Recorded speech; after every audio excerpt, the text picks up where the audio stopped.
سميعا بصيرا قديرا عليما خبيرا بصيرا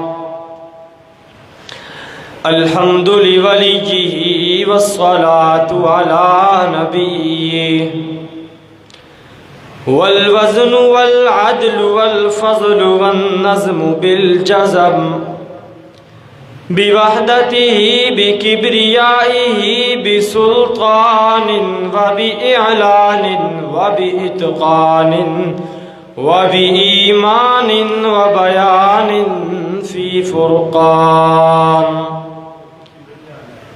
وحده بوحدة موحدا بوحدة موحدا بوحدة بتوحيد بوحدة وحيدا وأحدا بلا مدد وجدد ونصب ووصف في الكمال لا شريك له ولا نظير له ولا وزير له ولا مشير له ولا معين له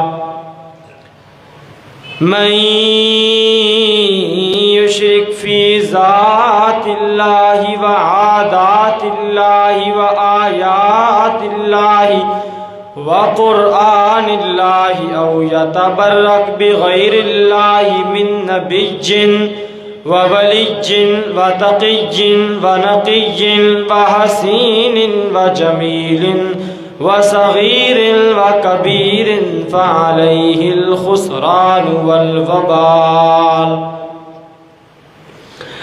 أما بعد فأعوذ بالله من الشيطان الرجيم بسم الله الرحمن الرحيم يا أيها النبي إنا أرسلناك شاهدا ومبشرا ونذيرا وداعيا إلى الله بإذنه وسراجا منيرا صدق الله العظيم قال النبي صلى الله عليه وسلم أنا دعوة أبي إبراهيم أو كما قال النبي صلى الله عليه وسلم اللهم صل على محمد وعلى آل محمد كما صليت على إبراهيم وعلى آل إبراهيم إنك حميد مجيد اللهم بارك على محمد وعلى آل محمد كما باركت على إبراهيم وعلى آل إبراهيم إنك حميد مجيد جہاں روشن است از جمال محمدی جہاں روشن است از جمال محمدی دلم زندہ شد از خیال محمدی خوشا مسجد و مدرسہ و خانقاہ کہ دروے بود قیل و قال محمدی نازاں ہے جس پہ حسن وہ حسن رسول ہے نازاں ہے جس پہ حسن وہ حسن رسول ہے یہ کہہ کی شان تو آپ کے قدموں کی دھول ہے اے راہ روان شوق اے راہ روان شوق سر کے بل چلو مدینہ کے سفر کا کانٹا بھی پھول ہے۔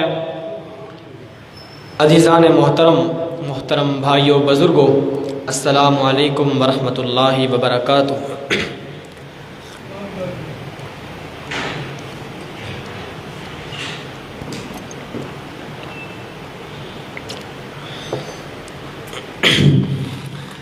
اللہ تعالیٰ کی بارگاہ لم یزل کے اندر دعا ہے کہ جو کچھ بھی بیان کروں، ذکر کروں، اللہ کے قرآن اور اللہ کے پیغمبر کے فرمان کے مطابق کروں، پھر اس کے بعد آپ حضرات کو اور مجھے اس پر رب العالمین عمل کرنے کی توفیق عطا فرمائے۔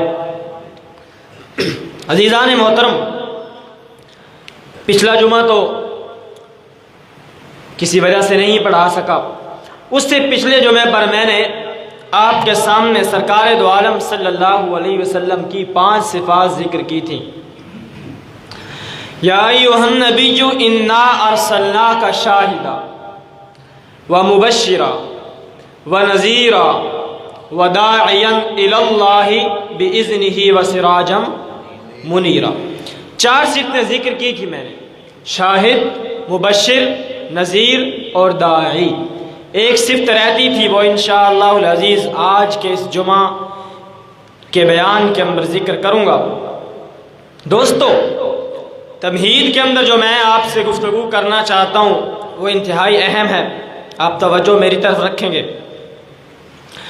یہ جو 5 صفات ہیں نا، شاہد، مبشر، نذیر، داعی الی اللہ اور سراج منیر، یہ ہمارے پیغمبر صلی اللہ علیہ وسلم کی خصوصیات نہیں ہیں۔ خصوصیات کا مطلب یہ ہے کہ یہ صفات صرف آپ ہی کے اندر نہیں پائی جا رہی، باقی انبیاء کرام میں بھی یہ صفات پائی جا رہی ہیں۔ ہر نبی شاہد ہوتا ہے، اللہ کی توحید کی گواہی دیتا ہے۔ ہر نبی مبشر ہوتا ہے، خوشخبریاں دیتا ہے۔ ہر نبی نذیر ہوتا ہے، اپنے نہ ماننے والوں کو ڈراتا ہے۔ ہر نبی داعی اللہ ہوتا ہے، اللہ کی طرف بلاتا ہے۔ اور ہر نبی سراج منیر ہوتا ہے، ایک چمکنے والا روشن چراغ ہوتا ہے۔ یہ جو 5 صفات ہیں نا، یہ باقی انبیاء کرام کے اندر اور ہمارے پیغمبر صلی اللہ علیہ وسلم کے اندر مشترک ہیں، یعنی ان کے اندر بھی پائی جا رہی ہیں اور ہمارے پیغمبر کے اندر بھی پائی جا رہی ہیں۔ ایک چیز ایسی ہے جو صرف ہمارے پیغمبر صلی اللہ علیہ وسلم کے اندر پائی جاتی ہے، وہ چیز یہ ہے کہ ہمارے پیغمبر صلی اللہ علیہ وسلم کے صحابہ اکرام پچھلی امتوں کے نبیوں کے صحابہ اکرام سے مختلف ہیں، الگ ہے ان کی سیرت۔ میں آپ سے پوچھتا ہوں، ہمارے پیغمبر صلی اللہ علیہ وسلم کے ذکر کے بعد قرآن کریم کے اندر سب سے زیادہ ذکر کس کا ہے؟ حضرت موسیٰ کا، نبیوں میں سے حضرت موسیٰ کا تقریباً 400 سے زیادہ بار ان کا تذکر آیا ہے۔ حضرت ابراہیم کا زیادہ ذکر ہے، حضرت موسیٰ کا ہے، حضرت عیسیٰ کا ہے، حضرت نوح، جتنے بھی انبیاء کرام کا ذکر ہے قرآن کریم کے اندر، انہوں نے اپنی زندگی کے اندر محنت کی، کوشش کی، اپنی زندگی کے اندر انہوں نے اپنے علاقے کو درست کیا، اپنی قوم والوں کو درست کیا، لیکن ایک عالمی سطح پر انہوں نے نظام اسلام قائم نہیں کیا۔ آپ کو میری بات سمجھ آ رہی ہے؟ عالمی سطح پر، پوری دنیا پر کسی نبی نے نظام قائم نہیں کیا اسلام کا۔ حضرت موسیٰ کی طرف دیکھیے، جب ہجرت کی نا حضرت موسیٰ نے بنی اسرائیل کو ساتھ لے کر، تاریخ کی کتابوں میں 6 لاکھ آدمی تھا۔ ہجرت کے بعد اگلا مرحلہ جہاد کا ہوتا ہے۔ جب آپ ہجرت کرتے ہیں تو اس کے بعد آپ اپنی اس ٹیم کو تیار کر کے جہاد کرتے ہیں۔ حضرت موسیٰ نے انہیں کہا جہاد کرنا ہے، نکلیے گا۔ 6 لاکھ میں سے 1 لاکھ آدمی تو نکلنا چاہیے تھا کہ ہم تیار ہیں۔ ارے 1 لاکھ نہیں، 50,000 تو نکلتا، ہم تیار ہیں۔ 50,000 کو چھوڑو، 12 میں سے 1 آدمی تو نکلتا کہ ہم جہاد کے لیے تیار ہیں۔ پوری قوم میں سے صرف 2 آدمی باہر نکلے، بس، یوشع بن نون اور وقال ابن یوفنا، بس، تیسرا آدمی باہر نہیں نکلا جہاد کے لیے۔ اور ہمارے پیغمبر کی طرف دیکھیے، جب رسول اللہ صلی اللہ علیہ وسلم غزوہ بدر کی تیاری کر رہے تھے تو آپ نے صحابہ اکرام سے مشورہ کیا کیا کرنا چاہیے۔ صدیق اکبر اٹھتے ہیں، اللہ کے پیغمبر لڑیں گے۔ آپ نے فرمایا آپ بیٹھ جائیں، آپ تو میرے ساتھ ہجرت کر کے مکہ سے مدینے آئے ہیں، میں مدینے والوں سے پوچھنا چاہتا ہوں کیا کرنا چاہیے۔ دوسری مرتبہ پھر صدیق اکبر اٹھے، آپ نے فرمایا آپ بیٹھ جائیے۔ حضرت مقداد بن اسود رضی اللہ تعالیٰ عنہ، یہ انصار صحابہ اکرام میں سے ہیں، مدینہ والوں میں سے، یہ کھڑے ہوئے، انہوں نے عرض کی اللہ کے محبوب ہمیں لگتا ہے آپ کا اشارہ ہماری طرف ہے کہ مدینہ والوں میں سے کوئی بندہ اٹھے۔ انہوں نے فرمایا اللہ کے پیغمبر آپ جہاد کی بات کرتے ہیں، آپ تلوار اٹھانے کی بات کرتے ہیں، ایک آگ کا الاؤ جلائیے جس میں آگ ہی آگ ہو، ہمیں حکم دیجئے گا، خدا کی قسم آگ کے اندر کود جائیں گے۔ یہ فرق ہے ہمارے پیغمبر اور پچھلے نبیوں کے اندر۔ دیکھیں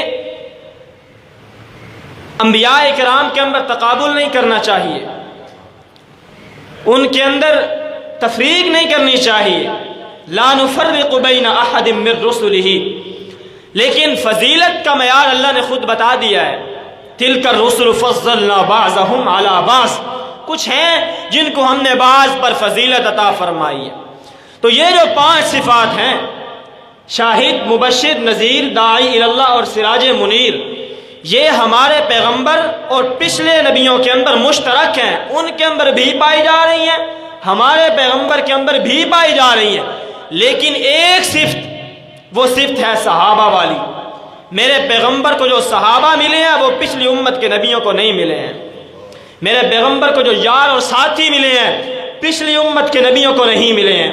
یہی وجہ ہے کہ جب پچھلی امت کے نبی دنیا چھوڑ کر چلے جاتے تو ان کی وہ دعوت ایک دم ٹھپ ہو جاتی، ختم ہو جاتی، اگر اس کے بعد کوئی نبی نہ بنتا تو۔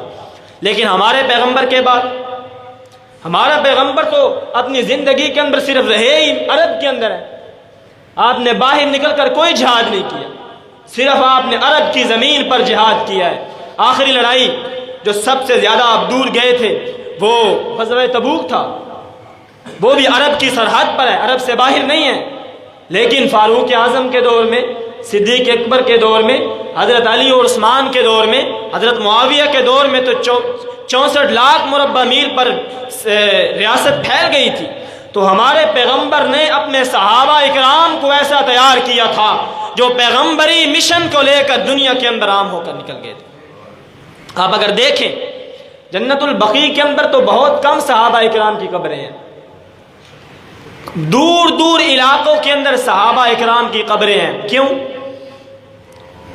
اس لیے ہے کہ مدینہ کے اندر فوت ہوئے اور لوگوں نے اٹھا کر وہاں دفن کر دیا، اس طرح نہیں ہے۔ صحابہ اکرام نکلتے تھے دین کی دعوت لے کر، اس جگہ پر فوت ہو جاتے، وہیں پر دفنا دیے جاتے تھے۔ معلوم ہوتا ہے صحابہ اکرام پیغمبر کی دعوت کو لے کر نکلے ہیں، باہر لوگوں کو بتایا ہے، تعارف کروایا ہے۔ یہ صفت جو ہے نا، جو اللہ نے اپنے پیغمبر کو صحابہ اکرام دی ہیں، یہ پچھلی امتوں کو نہیں دی ہیں۔ یہ اس صفت کے اندر ہمارے پیغمبر ممتاز ہیں۔ اور بھی صفات ہیں، دیکھیے جی، فرمایا یا ایھا النبی انا ارسلناک شاہدا ومبشرا ونذیرا وداعیا الی اللہ باذنہ وسراجا منیرا۔ میرا پیغمبر ہم نے آپ کو داعی بنا کر بھیجا ہے، ہم نے آپ کو شاہد بنا کر بھیجا ہے۔ شاہد کا مطلب اللہ کی توحید کی گواہیاں دینے والا۔ پڑھیے ہمارے پیغمبر کی سیرت کو، وہ کون سی جگہ ہے جہاں پر جا کر میرے پیغمبر نے اللہ کی توحید کی گواہی نہیں دی؟ وہ کون سے مٹی کے ذرات ہیں جہاں پر میرے پیغمبر کے پاک قدم نہیں لگے؟ ذوالمجاز عکاظ کی منڈی کو دیکھیے، اللہ کی توحید کی گواہیاں دیتے ہیں۔ طائف کے تپتے ہوئے پہاڑوں کو دیکھیے، اللہ کی توحید کی گواہیاں دیتے ہیں۔ کوہ صفا کی چوٹی کو دیکھیے، وہاں پر بھی اللہ کی توحید کی گواہیاں دیتے ہیں، اشہد اللہ الہ الا اللہ۔ رب العالمین نے فرمایا میرا بندہ جس وقت تو میری توحید کی گواہیاں دیتا ہے، جس وقت تو میرے توحید کے چرچے کرتا ہے، جس وقت تو میری توحید کو ہر جگہ پر جا کر بیان کرتا ہے، تو میں بھی تیری شان کو کیوں نہ بیان کروں۔ فرمایا محمد الرسول اللہ، اللہ فرماتے ہیں میرا پیغمبر جس طرح میں تیرا پروردگار ہوں، اسی طرح تو میرا نبی ہے۔ محمد الرسول اللہ، رب العالمین فرماتے ہیں میرا پیغمبر جب تو میرے لیے ظلم برداشت کرتا ہے، زخم برداشت کرتا ہے، تو میں بھی تیری شان کیوں نہ بیان کروں، کیوں نہ بیان۔ میں نے پچھلے جمعے پر بھی کہا تھا، ذوالمجاز عکاظ کی منڈی کے اندر ایک صحابی فرماتے ہیں میں نے دیکھا ایک نوجوان ہے، کالی زلفوں والا ہے، خوبصورت چہرے والا ہے، کشادہ پیشانی والا ہے۔ آپ کا حلیہ، آپ کو نبی علیہ الصلوۃ والسلام کا حلیہ آپ کو بتاؤں، شمائل نے لکھا ہے، شمائل ترمذی میں پورا حلیہ نقل کیا ہے۔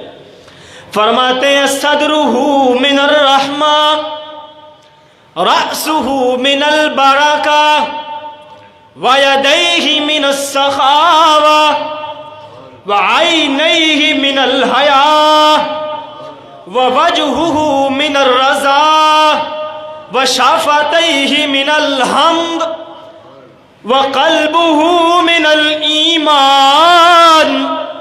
شمائل ترمذی نے لکھا ہے کہ آپ کا سر مبارک اللہ نے اپنی برکتوں کے جذبوں سے بنایا ہے، آپ کا سینہ مبارک اللہ نے اپنی رحمتوں سے بنایا ہے، آپ کے ہونٹ مبارک اللہ نے اپنی حمدوں سے بنائے ہیں، اور آپ کے پاؤں مبارک ورجلیہ من الاستقامہ، اور آپ کے پاؤں مبارک اللہ نے استقامت کے جذبے سے بنائے ہیں، وَيَدَيْهِ مِنَ السَّخَاوَةِ، اور آپ کے ہاتھ مبارک اللہ نے سخاوت کے جذبوں سے بنائے ہیں، وَقَلْبُهُ مِنَ الْإِيمَانِ، اور آپ کا دل مبارک اللہ نے ایمان کے جذبے سے بنایا ہے۔ راہ روان شوق سر کے بل چلو، نازاں ہے جس پہ حسن وہ حسن رسول ہے، نازاں ہے جس پہ حسن وہ حسن رسول ہے، کہکشاں تو آپ کی قدموں کی دھول ہے۔ اے راہ روان شوق سر کے بل چلو، اے راہ روان شوق سر کے بل چلو، طیبہ کے رستے کا کانٹا بھی پھول ہے۔ اللہ فرماتے ہیں جب تو ہر جگہ پر جا کر اپنے خوبصورت چہرے کو زخمی کرواتا ہے تو میں تیری شان کیوں نہ بیان کروں۔ فرمایا نون والقلم وما یسطرون، انہوں نے کہا تھا نا، وہ بات شروع کی نا، صحابی فرماتے ہیں میں نے دیکھا ذوالمجاز عکاظ کی منڈی میں خوبصورت نوجوان ہے، اللہ کی توحید کی گواہیاں دے رہا ہے، اشہد اللہ الہ الا اللہ کہتا ہے۔ میں دیکھتا رہا، دن طلوع ہوا تھا تو وہ بندہ نکلا تھا، اب دن میرے سر پہ آ گیا تو وہ گواہیاں دے رہا ہے۔ میں دیکھ رہا ہوں لوگ اس کو پتھر بھی مارتے ہیں، ایک بوڑھا سا نوجوان، ایک بوڑھا بندہ ہے، وہ اس سے پیچھے کہہ رہا ہے لوگوں یہ میرا بھتیجا ہے، یہ مجنون ہو چکا ہے، اس کی بات نہ ماننا۔ میں نے پاس ایک بندے سے پوچھا یہ بوڑھا کون ہے اور یہ خوبصورت نوجوان کون ہے اور یہ لڑکی کون ہے چھوٹی جو اس نوجوان کے زخموں کو صاف کر رہی ہے؟ وہ بندہ کہنے لگا یہ جو نوجوان ہے نا، یہ کہتا ہے انی رسول اللہ، میں اللہ کا کا رسول ہوں. یہ جو بوڑھا شخص اس کو پیچھے سے گالیاں دیتا ہے, اس کو مجنون کہتا ہے, یہ اس کا سکا چچا ہے, اور یہ کہتا ہے کہ میرا بھتیجا مجنون ہو چکا ہے, اس کی بات نہ ماننا. اور یہ جو بچی ہے نا, یہ اسی نوجوان کی بیٹی ہے, اس کا نام فاطمۃ الزہرا ہے. وہ کہنے لگا صحابی میں نے اسی دن دیکھ لیا, اتنے خوبصورت چہرے والا بندہ جھوٹا نہیں ہو سکتا.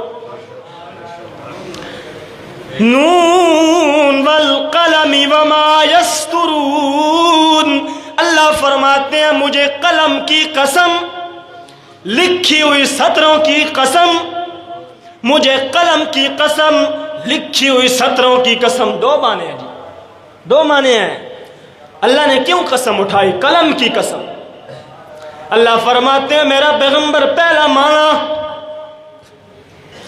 یہ قلم گواہ ہے, تقدیر کا قلم گواہ ہے, مؤرخین کا قلم گواہ ہے, محدثین کا قلم گواہ ہے, مفسرین کا قلم گواہ ہے. اللہ فرماتے ہیں پوری دنیا کے قلم گواہ ہے. میرا پیغمبر جس وقت تک تیرا نام لکھا جائے گا, جس وقت تک دنیا میں قلم اپنی قلموں سے لکھتے جائیں گے, میرا پیغمبر تجھے کوئی بندہ مجنون نہیں لکھے گا. دوسرا معنی اللہ فرماتے ہیں مجھے قسم ہے قلم کی, لکھی ہوئی سطروں کی. کیا مطلب؟ رب العالمین فرماتے ہیں میرا بندہ مجھے تقدیر کے قلم کی قسم, جس قلم سے تقدیر لکھی جاتی ہے مجھے اس قلم کی قسم ہے, میں نے تقدیر کے اندر تجھے مجنون نہیں لکھا. اب جو بندہ تجھے مجنون لکھے گا, جو بندہ تجھے مجنون کہے گا, تو مجنون نہیں, وہ بندہ مجنون ہے. وہ بندہ مجنون ہے. زندگی ختم ہوئی, قلم ٹوٹ گئے, زندگی ختم ہوئی, قلم ٹوٹ گئے. پر تیرے باب کا, پر تیری اوصاف کا ایک باب بھی پورا نہ ہوا. جب سے کلمے لکھ رہی ہیں, جب سے سیاہیاں لکھ رہی ہیں, ہر انسان اور مسلمان اللہ کے پیغمبر کی تعریفیں لکھتا جا رہا ہے. کلمے ختم ہو جائیں گی, سیاہیاں ختم ہو جائیں گی, لیکن اللہ کے پیغمبر کی تعریف ختم نہیں ہوگی, نہیں ختم ہوگی. یہ آپ کو مجنون کہتے ہیں نا, قیامت والا دن آئے گا, تیری نبوت کا سورج وہاں بھی چمکے گا انشاءاللہ, وہاں بھی چمکے گا. چلیں جی, اللہ فرماتے ہیں شاہدن, اے میرا پیغمبر جس وقت تو میری توحید کی گواہیاں دیتا ہے, تو کہتا ہے کہ اللہ ایک ہے, اس کے سوا کوئی مشکل کشا, حاجت روا, درد دینے والا, درد چھیننے والا, بیٹیاں اور بیٹے دینے والا, مصیبتیں دینے والا, مصیبتوں کو دور کرنے والا کوئی نہیں ہے. اللہ فرماتے ہیں جب تو یہ کہتا ہے تو میں بھی یہ کہتا ہوں, شاہد اللہ انہ لا الہ الا ہو. جب تو یہ کہتا ہے کہ اللہ ایک ہے تو میں بھی یہ کہتا ہوں کہ میری ذات ایک. آہیں مل کر کہتے ہیں اللہ ایک ہے, اس کے سوا کوئی مشکل کشا. یہی شان محمدی ہے, یہی مقام محمدی ہے, یہی جمال محمدی ہے. جہاں روشن است از جمال محمدی, جہاں روشن است از جمال محمدی, دلم زندہ شد از خیال محمدی. شاعر کہتا ہے یہ دنیا تو محمد کے نور کے ساتھ روشن ہے, محمد کی دعوت کے ساتھ روشن ہے. یہی شان محمدی ہے میرے بھائیوں. شاہدن و مبشرن و نذیرن, اللہ فرماتے ہیں شاہد بھی تو, مبشر بھی تو, داعی بھی تو, نذیر بھی تو. آخری صفت رہتی تھی نا, وہ بھی ذکر کرنے لگا ہوں, توجہ کریں. فرمایا سراجم منیرا. کیا؟ سراجم منیرا. سمجھیے پہلے اس کا معنی سمجھیے, پھر آگے چلتے ہیں. سراج کسے کہتے ہیں جی؟ سراج کہتے ہیں چراغ, یہ بلب بھی چراغ ہے، یہ بھی سراج ہے، وہ ڈیوے نہیں ہوتے وہ بھی چراغ ہیں، سراج ہیں، یہ سورج ہے نا یہ بھی سراج ہے۔ سراجا منیرا، چمکنے والا چراغ بھی تو ہے۔ کیا چمکنے والا؟ بولیے، یہاں بڑا نکتہ ہے ایک اہم، میرا پیغمبر چمکنے والا چراغ بھی تو ہے۔ یہ جو لفظ ہے نا سراج، یہ قرآن کریم کے اندر سورج کے لیے استعمال ہوا ہے۔ سراجا وہاجا، جلا دینے والا سورج۔ کیا؟ جلا دینے والا سورج۔ سورج کو ویسے عربی زبان میں شمس بھی کہتے ہیں، سراج بھی کہتے ہیں۔ قرآن نے سراجا وہاجا سورج کو کہا ہے اور سراجا منیرا پیغمبر کو کہا ہے۔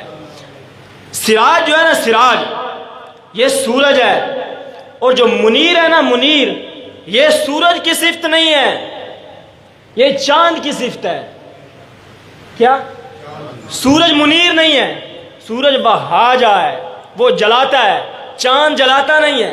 چاند کی روشنی انسان کے ساتھ محبت کرتی ہے، وہ ٹھنڈی ٹھنڈی روشنی ہوتی ہے۔ کبھی آپ چاند کو دیکھیں نا، بہت محبت کرنے والی روشنی ہوتی ہے چاند کی۔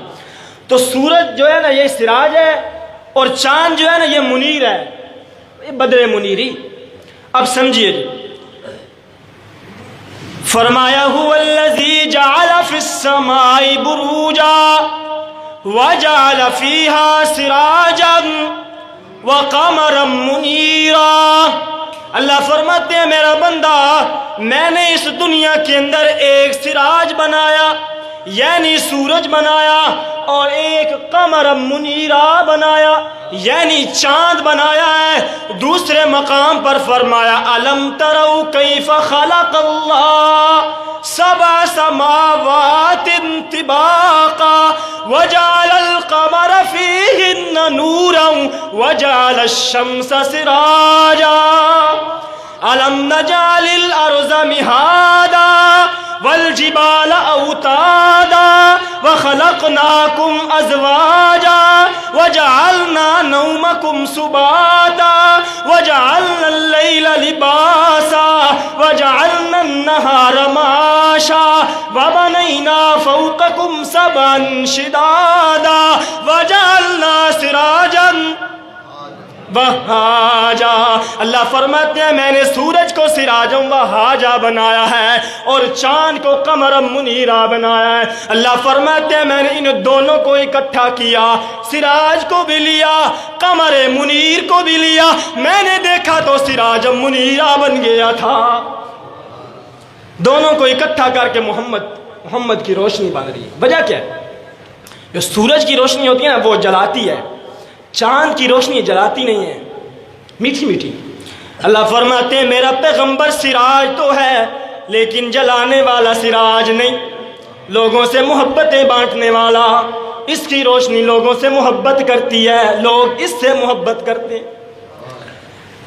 ہاں جی، سراجا منیرا طلع البدر علینا من ثنیات الوداع وجب الشکر علینا ما دعا للہ داعی ایہا المبعوث الینا جئت بالامر المطاع ایہا المبعوث الینا جئت بالامر المطاع جئت شرفت المدینہ یا حبذا محمد جاری۔ عربی یار، عربی کا ترجمہ کریں تو وہ مزہ نہیں رہتا، ترجمے کے بغیر ہی ٹھیک ہے۔ اب سمجھیے، سورج نکلا ہوا ہو، سورج کی روشنی پوری دنیا کو روشن کر دیتی ہے، پوری دنیا کے اندر روشنیاں بانٹتی ہے، پوری دنیا روشن ہو جاتی ہے۔ لیکن جب کوئی بندہ سورج کے سامنے آ جائے تو وہ سورج اس کو جلاتا ہے، اس کو تپش لگتی ہے، گرمی لگتی ہے۔ اللہ فرماتے ہیں وہ سورج سراجم وہاجا ہے، وہ جلانے والا چراغ ہے، اور یہ سراجم منیرا ہے، ہے اگر سورج کے سامنے کوئی بندہ آ جائے تو گرمی کی وجہ سے اس کا رنگ کالا ہو جاتا ہے، اور یہ سراجم منیرہ ہے، اگر اس کے سامنے حبشے کا کالا بلال بھی آ جائے وہ بھی سفید ہو جائے۔ سبحان اللہ۔ پھر وہ چلتا زمین پر ہے، قدموں کی آہٹ جنت میں سنائی دے۔ ایک اور فرق سناؤں، یہ سورج ہے پوری دنیا کو روشن کرتا ہے، لیکن اگر ابھی آپ دروازوں کو بند کر دیں، کھڑکیاں بند کر دیں، یہ لائٹیں بند کر دیں تو ادھر اندھیرا ہو جائے گا۔ یہ سراجم وہاجا ہے، جلانے والا سورج ہے، جلانے والا چراغ ہے، وہ مکہ کی زمین پر سراج منیر تھا۔ یہ سراجم وہاجا ہے، اس کی روشنی کمروں کے اندر نہیں آتی، اگر کمروں کی لائٹیں بند کر دی جائیں، یہ پنکھے، یہ کھڑکیاں بند کر دی جائیں، یہ دروازے بند کر دیے جائیں، اندر اندھیرا ہو جاتا ہے۔